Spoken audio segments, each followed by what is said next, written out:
In the beginning, there was darkness, and darkness was covered with darkness. Then came the light with a sound.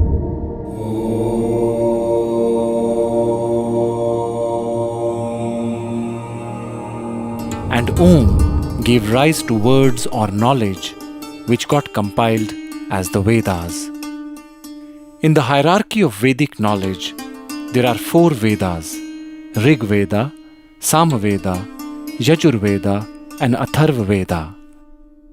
Then comes 4 Upvedas or Sub-Vedas, 6 Upangas or components, and then 6 sub-components, out of which 1 is Yoga.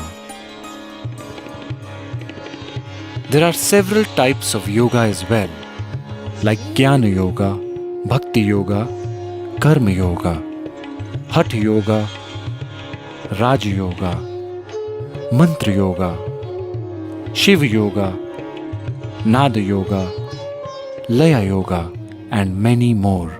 Rig Veda is one of the most sacred and the oldest books of human history. It is about 8 to 10,000 years old, and yoga is a part of this Vedic literature. Maharishi Patanjali, considered to be the authority on yoga, propounded yoga nearly 5,000 years ago. Lord Krishna and many saints of India have also spoken about yoga. In the Middle Ages, the practice of yoga was confined only to the royal and the scholarly class. It was taught to students in gurukuls after passing a rigorous test. In the recent years, by the effort of many spiritual and religious leaders of India, the doors of yoga have been opened to the common man and to each and every human being on this planet. Yoga is the union of body, mind, and spirit. The individual to the universal. Yoga is realizing the connection between the finite and the infinite, the manifest and the unmanifest. Yoga is bringing harmony in thought, word, and deed.